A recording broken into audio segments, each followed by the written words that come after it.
invite Mr. Tata to join us here on the stage.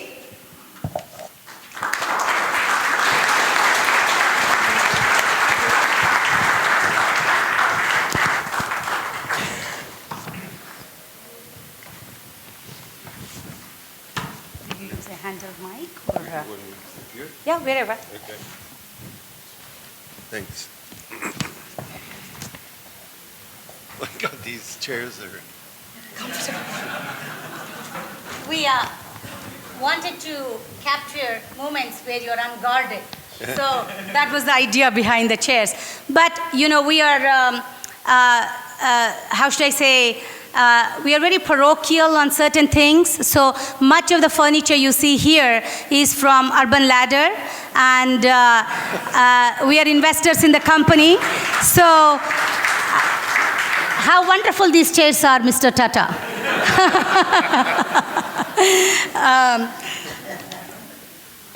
You know, since the time that we announced that Mr. Tata is coming to Kstart launch, I've just been getting numerous requests, phone calls to be in this space. And some of the things have been, meeting Mr. Tata has been my biggest dream. Please, please allow me to come to the event and so on.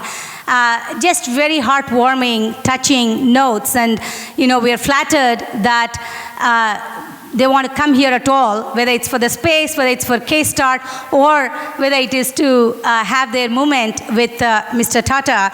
And I have to share with all of you that he's also one of my big heroes and inspiration for many years, predating the opportunity to meet him and get to know him a bit. So it's my great pleasure, sir, to welcome you here.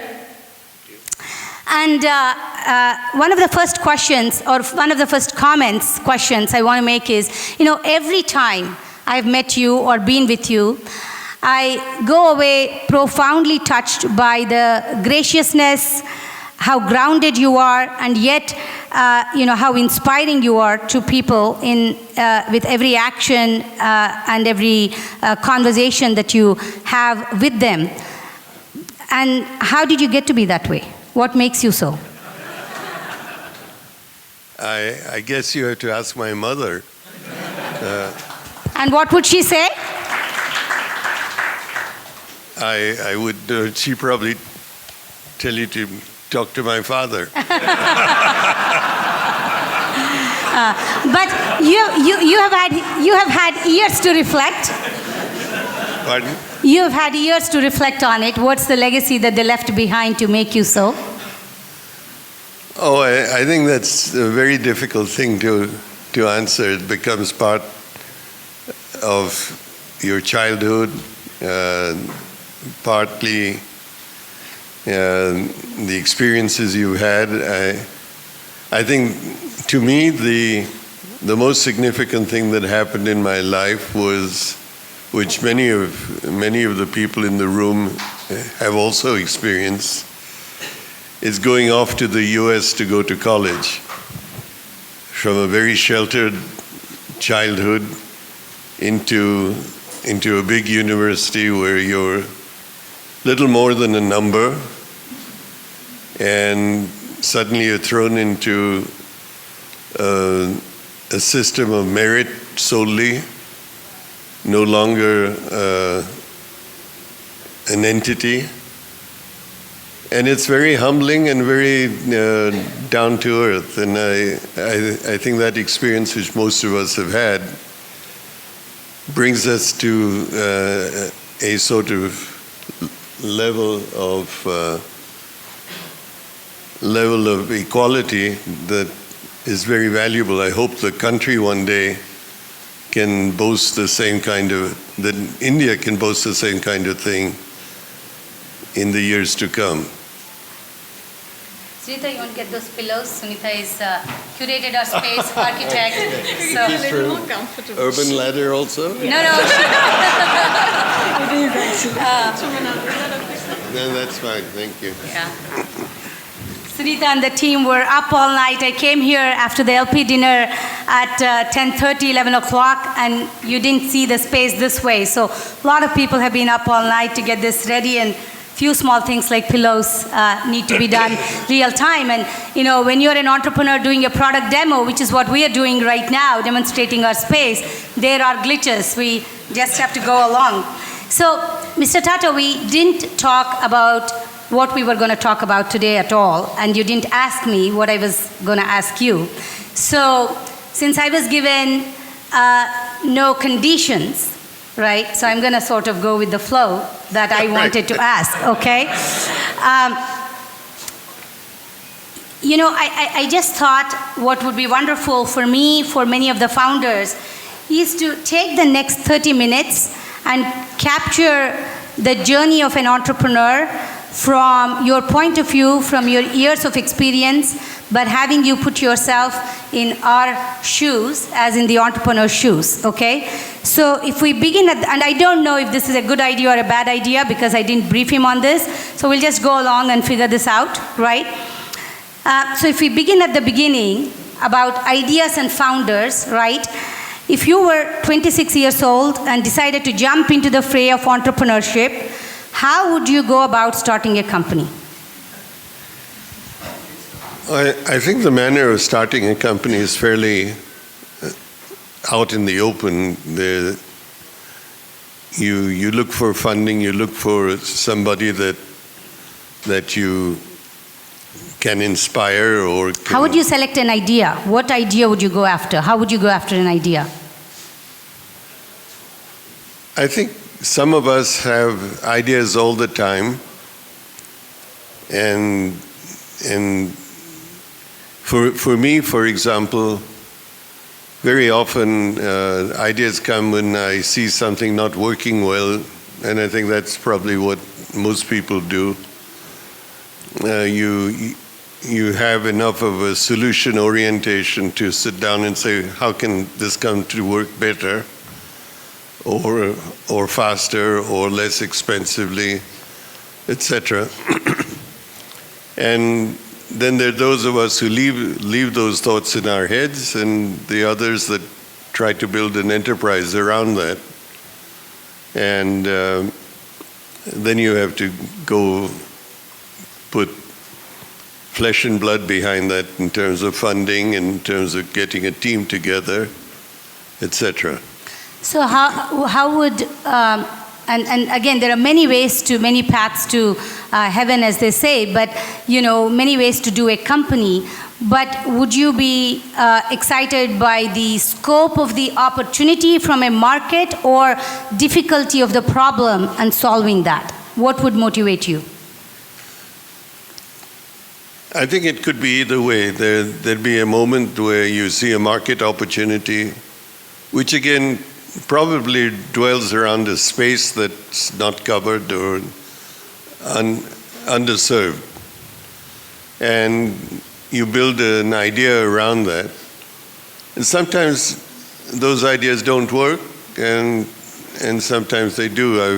I've lived 20, 30 years in the smokestack industries, the traditional industries where you need millions of dollars to do something which is probably a small delta improvement over what you have.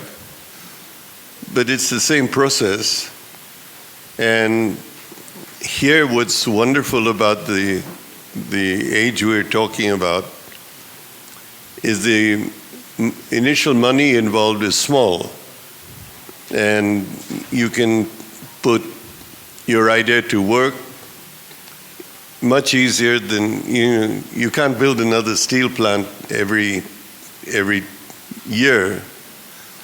You can't develop a new process for producing cars just overnight, but you can do that in the startup community that exists today. You can put an idea into words, either in software or within the design of a chip or design of a system, and you can change the way the world looks at a certain area of the market. And I think that's what's wonderful and invigorating about what there is here. And with humility, I have to say that in the short period of time that I have been involved in this segment, there have been many occasions when I have felt that this couldn't possibly work. And I've seen success happen, and I know that I'm wrong, and I swallow my thoughts. And each time I realize that I'm on a learning curve of seeing what young, intelligent people can do, with one very important addition, and that's technology development around them that they can use and employ and apply to what they're trying to do. If I just go on, the advent of the smartphone, if you look at the impact that has had on the various startups that exist, the opportunities that exist, and the ability to make those ideas work. If you didn't have the smartphone, many of them would go away. And so that's just an example of how technology today, or imaging technology, or just computing power as a background to making your idea work, helps you create enterprises today which you couldn't possibly do 20, 30 years ago. And that's just hedging that if you want me to go back to when I was 24 years old, it would not be possible to be as prolific as one is today. True, but you're a 26-year-old today, so putting yourself into the 26-year-old today, which, by the way, you're doing every day with all the encouragement to entrepreneurs and personal investments you're doing. I know how much it means to each one of them when you say, yes, I believe in your idea and I lend you my support. And but I also think you answered our question on what makes you inspiring and gracious. One part of that is willingness to listen and accept if you are wrong about something in your consideration, and we get caught into many human factors that don't always allow us to do that, and it's very inspiring to learn that aspect. But along those lines, what then would be your defining, I'm still on the theme of you as a 26-year-old entrepreneur, right? Thank you. So what would be the defining core principles or principle on which you want to found your company? Beyond the idea, beyond the execution, what would be the principle to define your company that's important to you? Well, I think for me personally, and it doesn't necessarily have to be that way, partly due to my involvement in philanthropy over a period of time, I'm always additionally excited when an idea can, in its fulfillment, make a difference. That is, either bring prosperity to a part of a community or change the quality or enhance the quality of life of a certain segment. These are additionally exciting, not just making money. The other is where you do something that's a game changer. And that's the most exciting thing. If you find your idea is changing the way people live or think or sustain themselves, this is extremely invigorating to me, much more than the returns you have. And now I actually have a serious question. Okay. So now we have the idea. There's a manifesto for the company. What would you look for in an investor? And it's serious because I want to learn, okay? So it's a bit self-serving, that's why it's serious. See, let me just reflect a bit, jumping to the investor. The investors, in some ways, and I haven't thought this through, but it just struck me as you were talking, is like a talent scout in a music company.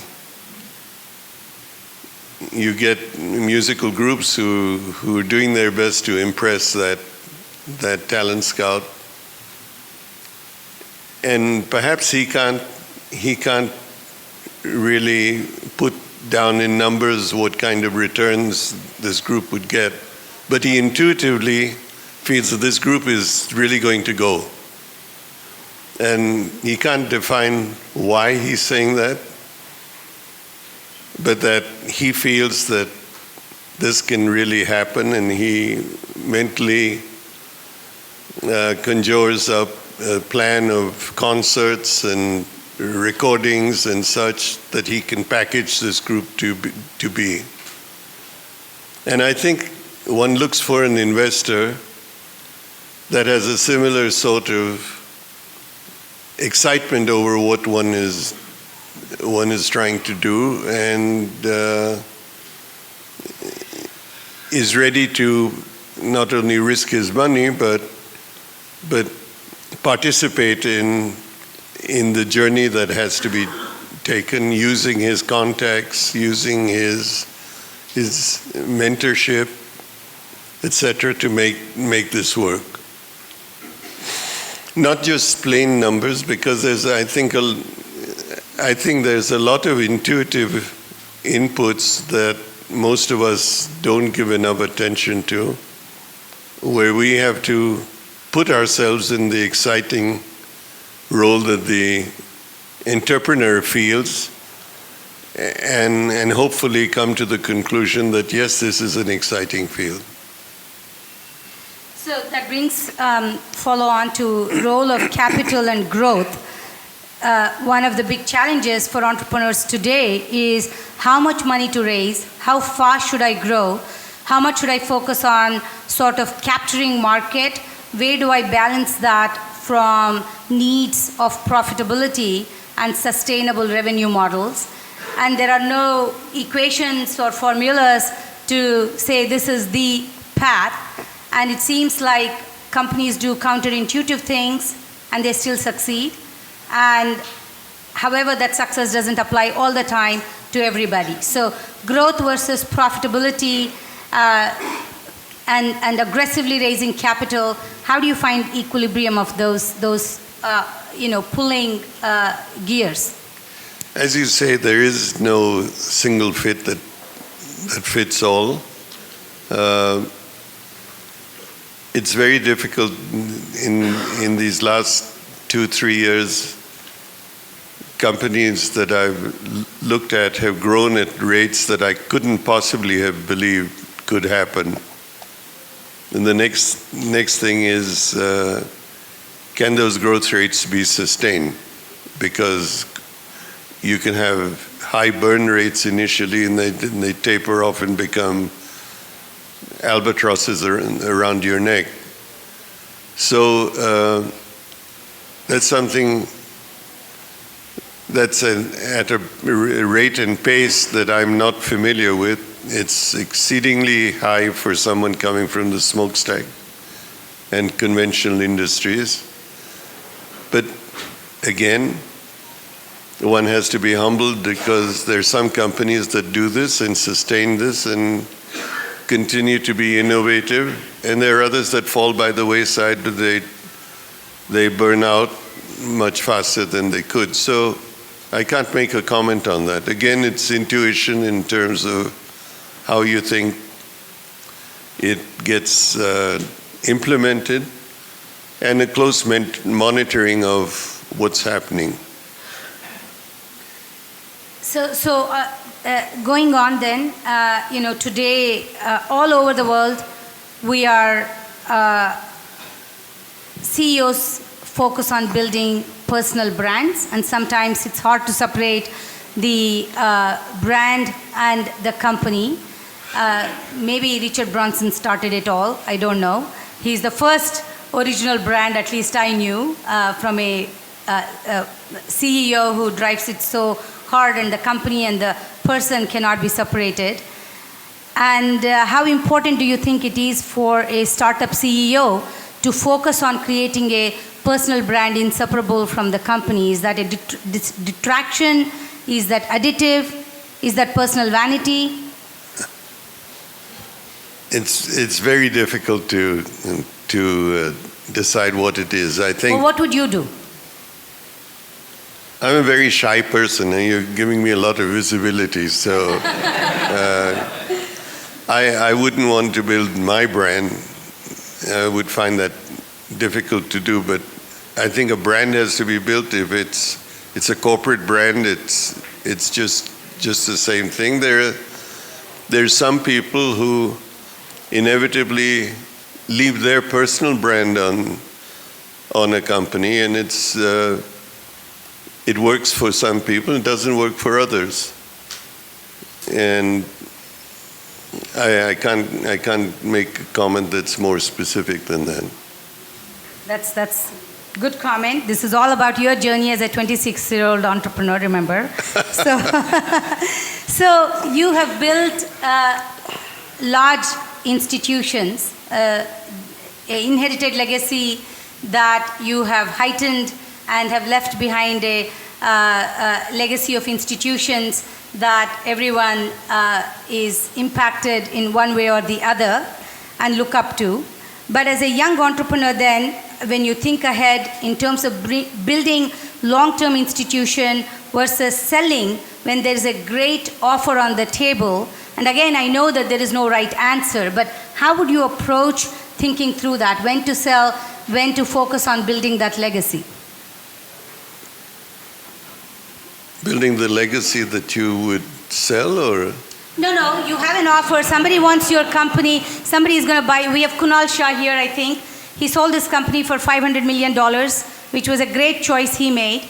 And then somebody else may or may not have made that choice and say, I want to build my company into a 50-year-old institution. I want to build the next IBM, although I don't think you start with that. I want to build a 100-year institution. But nonetheless, every entrepreneur faces this moment, and Mukesh is here. He sold to Flipkart and is continuing to build his brand through Flipkart. Every entrepreneur faces that journey. Should I sell my company? Should I continue to build it? What would be some framework, if any, through which they should think about that? Is it just around value for shareholders? Is it future risk? Is it how much of what you want to do should factor into that?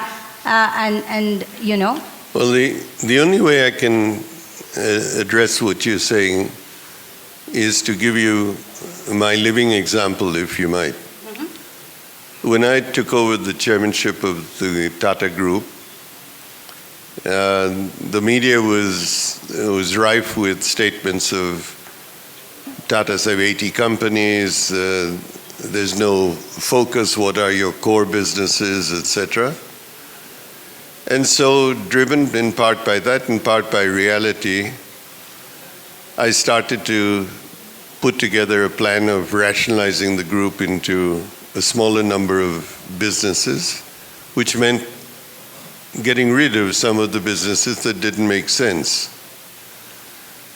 Amongst those businesses that seemed to stand alone and was not part of what I thought Tata stood for was our toiletries business. Tata Oil Mills, as it was called, Tomco. And Tomco was the company that had a rival, which was Unilever's, exceedingly established company, which was the market leader, and we were maybe a 25% market share company in the same business. And I negotiated what I thought was a very dignified sale to Unilever's, which gave the shareholders a very good stock to hold, the Unilever stock. We had a standstill on getting rid of any employee for 3 years, and distributors the same. So I thought I had done a terrific thing. But my God, the next day, the media descended on me, the stock market descended on us. I was the new guy that had come along just to make change for the sake of change. Employees who were second generation, third generation employees, I'd let them down. And with that, very quietly, my rationalization plan disappeared. Nobody really suffered from that plan, but my self-confidence in being able to do this disappeared. So I think there's no easy way. In some cases it's looked at positively, and in some cases the heavens descend on you in a not so pleasant manner. So we serve many constituents, and getting them all right is a big balancing act, especially when you are 26 and you have all these investors who have ideas of their own, and that's part of the journey. It's also, maturity has a lot to do with it. You know better that it's not as easy to do things, that you have to communicate what you want to do. And I think when you're young, you take a lot more for granted than you do when you get up in the age. I can relate to the communication part, sitting in many board meetings, and that brings me to one of the other questions. Any thoughts on how young companies should constitute their boards and their advisors beyond obviously just investors who give them money and hence have an obligatory board seat? Is that important in the journey of the company, especially when they're small? Any thoughts and advice on that? No, but what I can say is that successful companies go through great pains to communicate with all their stakeholders, not just their board of directors, but their stakeholders. Nobody likes to wake up to a surprise. And some company CEOs don't believe in, they consider communication to be giving away a part of the company in terms of surprise, in terms of competitiveness, etc. But I think an active system of communication to all stockholders and stakeholders is a great plus, which successful CEOs do very well. And I think it's very much a key to how the world sees you, is how you communicate yourself to the world. Yeah, lessons in communication are not taught in engineering school, I know that. So you have to learn it the hard way. And I don't know, I haven't looked up if there is a Coursera course for that or not. Maybe there is. But you already told us that you're a shy person, but I have to ask you this question. You have a company, you have an idea, all of that has worked fantastic. You have a very, very successful startup. So how do you celebrate? How do you party? How do you party? Yeah, we don't know that part of you, so. Zia might know, she's laughing. So. No, I think the people in this room know better than I do in both how to party and how to celebrate. But you must celebrate, so tell us one of those moments where, a moment that you cherished from a business perspective, and what's memorable about that?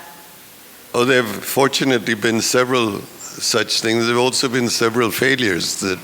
But we won't talk about that today. Today is a very special day. Today's a positive day. So there's no failure, there's only success. So. Well, maybe the one moment that I had, which would be my moment in the sun, was the launching of the Nano, looking at the positive part of it. Okay. And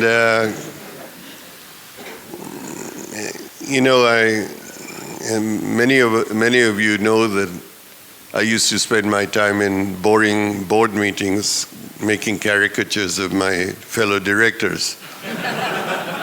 and some of my sketches have been stolen from me and blackmail threatened and so on. And the Nano had its genesis at such a board meeting. Okay. It resembled a board member? No, I left him out of the picture, but it was actually it was in Bangalore that it started.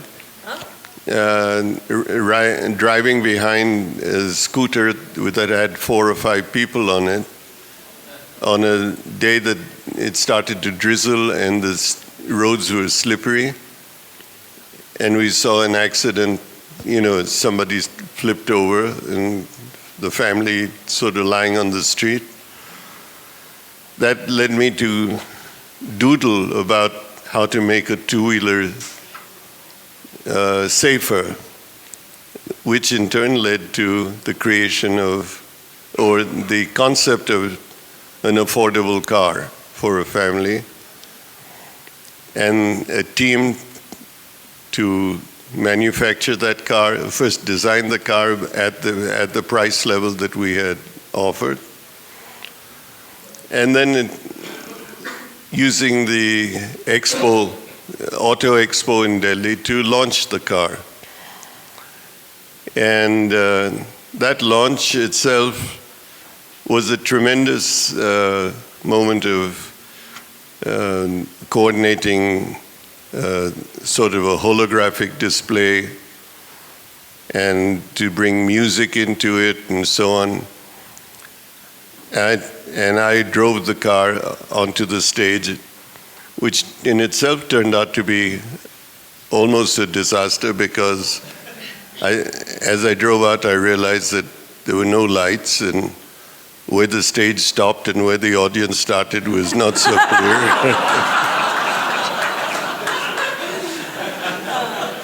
And I was supposed to stop the car on a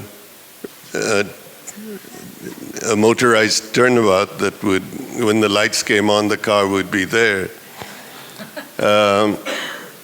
And I was supposed to stop the engine before the music stopped, because what a letdown it would be if this tremendous symphony music stopped and then you heard the put of the car. So in those moments of glory, or rather in those moments of apprehension, there was a period of glory, because in the 100 and odd years of the group, there wasn't any one significant project or product that elevated the group in terms of visibility than this one occasion. What happened after that, both in terms of the special lady in West Bengal who made things change, etc., that was the long downhill slide that took place. But that particular moment was a terrific moment for anybody's inner feelings.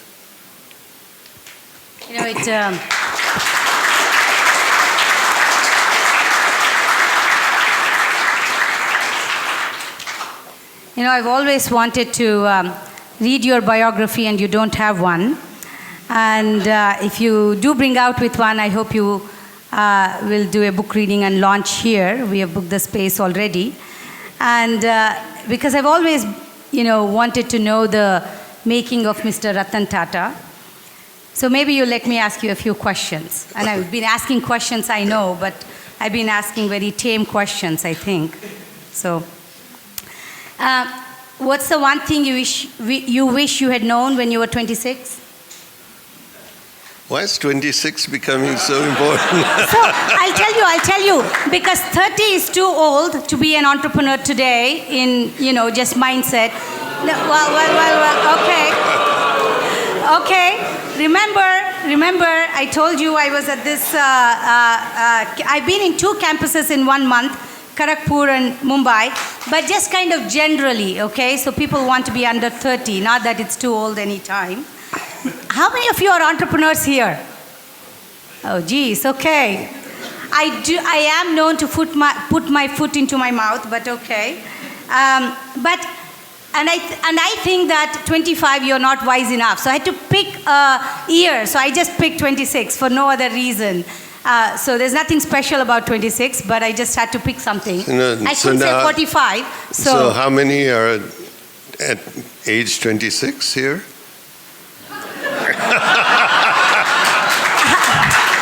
Okay. But how many of you want to be 26? All right, any age doesn't really matter. But what's the one thing you wish today that you had known, when you were younger? And I think we actually asked this question of all our catalysts to put it on the website. So if you go and look at the website, I think we asked this question. Meeta, how did we frame this for the catalyst? One thing I wish I'd known when I was 25. Yeah, so 1 year younger, and there have all been answers. And Zia, what did you say you wanted to know? What?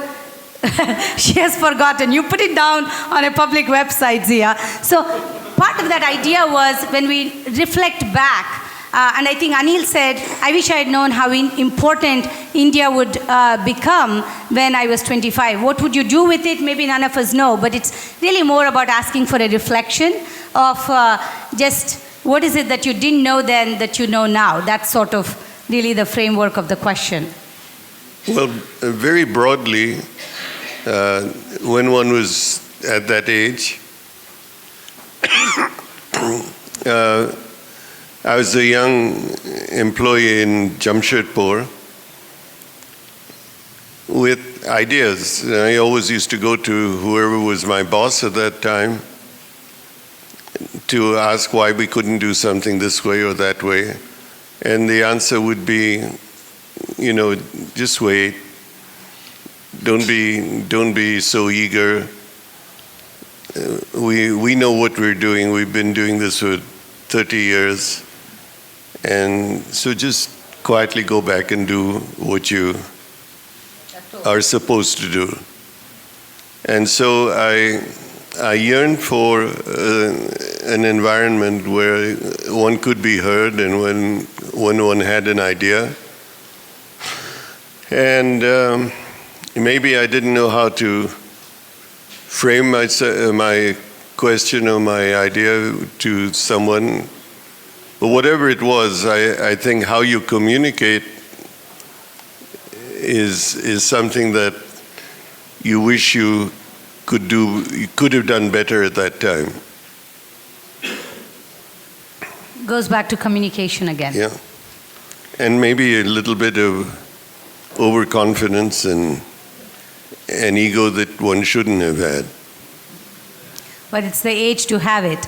And the age not to have it is now. So, where I am. So,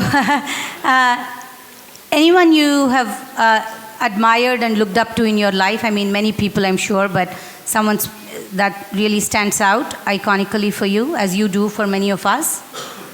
Yeah, that's an easy one to answer. There are 2 or 3 people that have inspired me tremendously. One, of course, was my predecessor, Ratan Tata, who left his mark very firmly on the industrial community in India, and was a tremendous mentor to me in the years we worked together.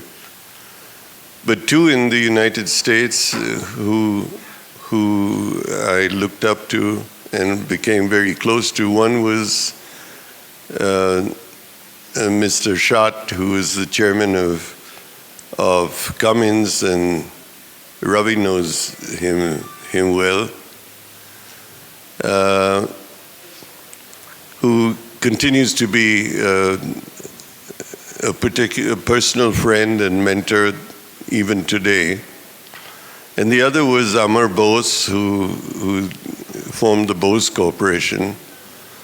And he and I really became very close, not publicly friendly. We shared a lot of things together. We spent many hours together exchanging ideas, and these three gentlemen have had a profound influence on the way I think, or the manner in which I look at the world around me. So one question that on my personal journey, I feel I'm exploring this question more and more, so I'll ask you. Without planning or without any concentrated effort, I think we have about, I have to count correctly, but 6 or 7 women co-founders who are just spectacular. I am inspired by them every time, by their energy, by their forcefulness to take life to where they want to take it. And, it's very different from when I began my journey at 16 as an engineering student, unwanted on campus, or so I felt at least, and then going on to primarily working in a male-dominated world. But, so I've been reflecting on this a lot, which I didn't in my younger years, on how do we create more leaders? Is there really a gender divide? Is there not?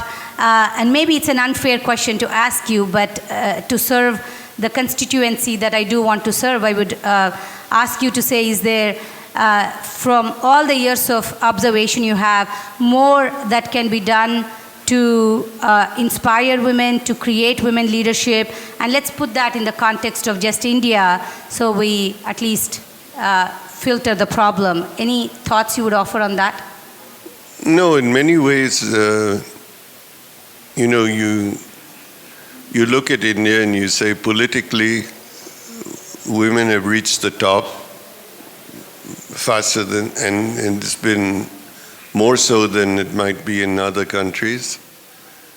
And the boardroom and enterprise-wise, there have been women that have stood out. But it's true, there are less of them than you would expect. And they're very rational, and when they're in those positions, they aren't lacking anything in terms of leadership. So there's no reason why it shouldn't happen, and I think we just will see more and more of women leaders in companies as we go forward. I want to take a moment and really thank you for on behalf of all the entrepreneurs for the last, I think, 2 years, where you have been deeply engaged with the startup ecosystem and the personal support you have given to Kalari portfolio companies, and now to Kstart initiatives, and perhaps you know and perhaps you don't, on the degree of impact and courage it gives to me, gives to many others when we feel that little bit of support. And I want to thank you personally for that support and encouragement. Thank you, Vani. And I need to say the experience that I've had in working with you and some of the companies that you have helped float and start and grow has been a very important part of my learning process in this. And I value the interaction. I value the innovativeness that accompanies many of the companies that we have worked with. And it's one way to bring me closer to 26 again, in many ways. But it's really been an invigorating experience and a wonderful means of transitioning from working in older traditional companies, having retired and having the pleasure and the fun of working with innovative young people. So it's great, and thank you for giving me that opportunity. You're very gracious, sir. Like I said, it's been our pleasure and privilege, but thank you very much.